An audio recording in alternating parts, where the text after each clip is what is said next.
between these two players is underway, and oh boy, we're excited for this one. Oh, Paulo. Hello? Okay, never mind. Yeah, that's my name. Don't wear it out. I'll try not to. Really excited about this match. Let's go ahead and introduce these players, ladies and gentlemen. Let's go ahead and wake up in Sweden, wake up online. Give a big cheer for Evil Genius's Jaedong.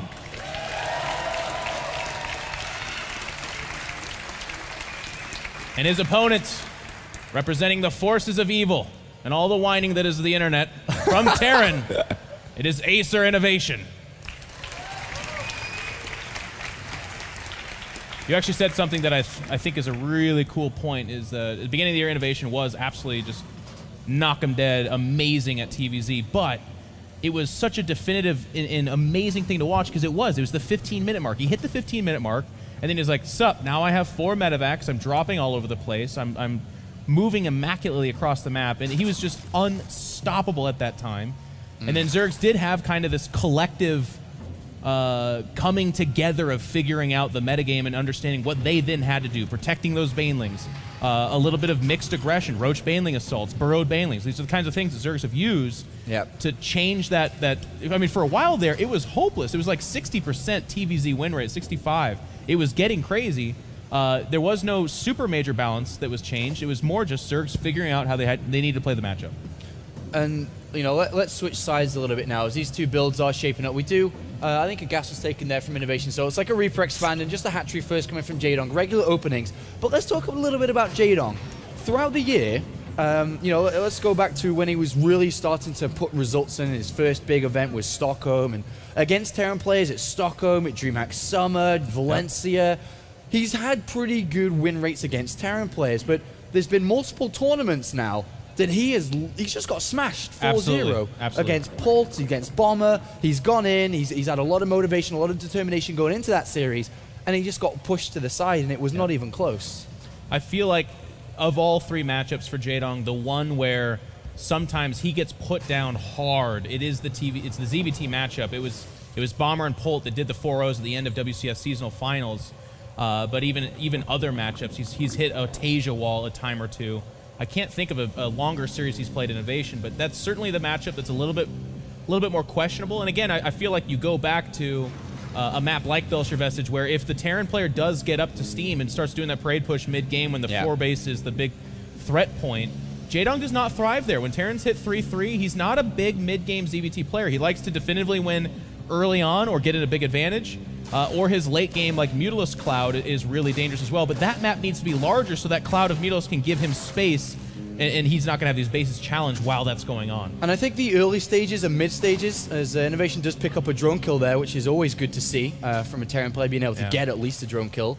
I think the early stages and mid stages of this map, Belcher Vestige, is where Jaedong's going to thrive. Come to the later stages, as you said, once the Terran player gets 4 bases, and even if he gets close to a 5th, the game absolutely spirals out of control for the Zerg player. It's a small map. Drops can just 1 boost and you're almost in the main base by the time you've got a 4th and a 5th. The way that the way that the armies go down, it's a very filtered map. The Widow Mines do a lot of damage, and once 3-3 is done, it just goes out of control for the Zerg player. So I think Jaedong, if he wants to win this the first map of this best of 3, needs to do it in the early mid game, or at least go into the late game with a major advantage. And Sean, I'll tell you, based on this map, Belcher Vestige, based on the opponent, Innovation, one of the scariest Terrans you can possibly face, and it being Jaedong in this first game of the best of 3, I feel like we're looking at a little bit of a life-inspired ZvT. I want to see either the super fast Ling Baneling bust, or maybe even 1-1 melee, just very counterattack heavy. Well, he has got 14 Zerglings out already, and that's quite a few. You don't really need that many. You ideally would like to be joining a little bit more to saturate these bases,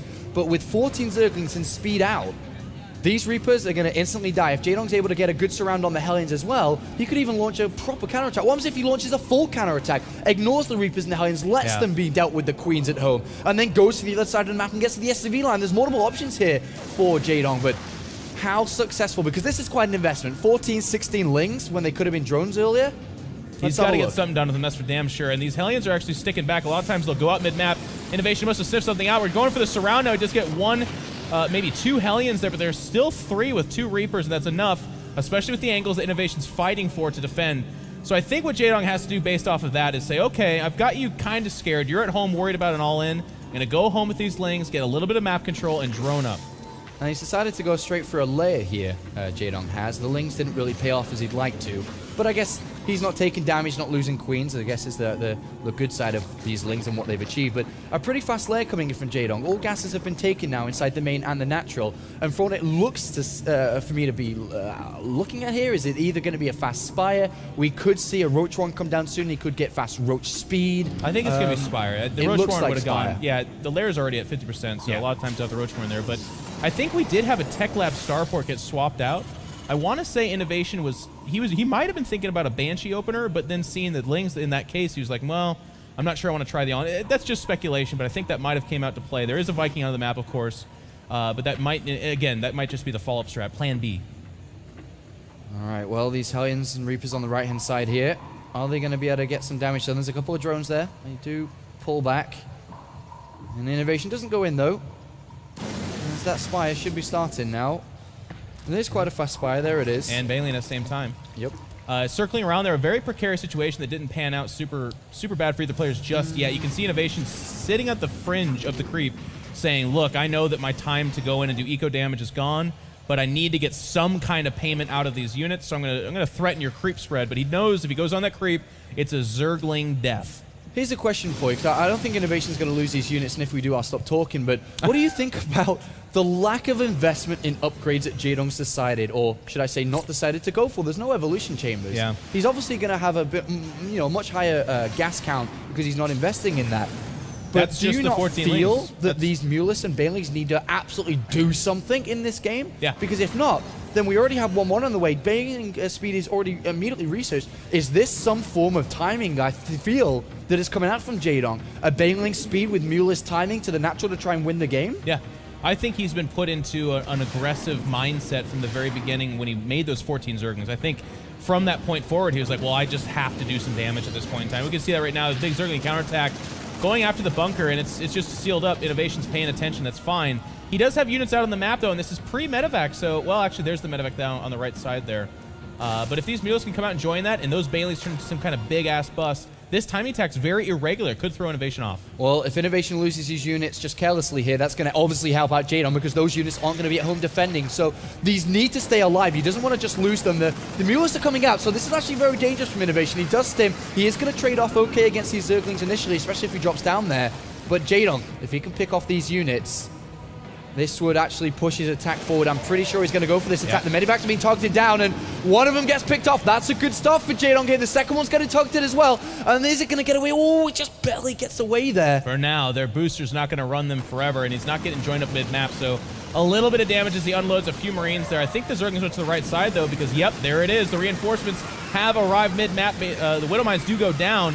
But without the upgrade, they're not connecting super fast, and Jaedong's looking for a big hit here. He's looking to get rid of some more units here. Every unit he kills is units that aren't going to be able to defend against what we're expecting to see very shortly from Jaedong. And he gets a wraparound with these Zerglings. The Marines are caught and pinned, and every single one of them are going to go down here. And Jaedong with a brilliant strike. Very simple. Mulus and Zerglings. That's all it is. But there is 800 gas banks, and I'm pretty sure that's not going to be Mulus. I'm pretty sure we're going to see a big Baneling morph any second. And he's going to go for the kill. Here it comes in. 12 Banelings getting morphed. And Jaedong's coming for the natural here in control. And he could be able to pick up this if it's a successful attack. Innovation sees the doom. Just a glimpse of it. There's a lot of Banelings being morphed just outside his natural. The third has been routed. Jaedong, it's important to note, again, no upgrades behind this. He is taking a fourth base, but this is a pseudo timing slash all in. He's got to do it now. He's got the Banelings rolling in. There's not a lot of Bioforce. I think Innovation's on the ropes as his natural's getting cracked. Yeah, look at the supply difference. Jaedong comes crashing in with more Banelings.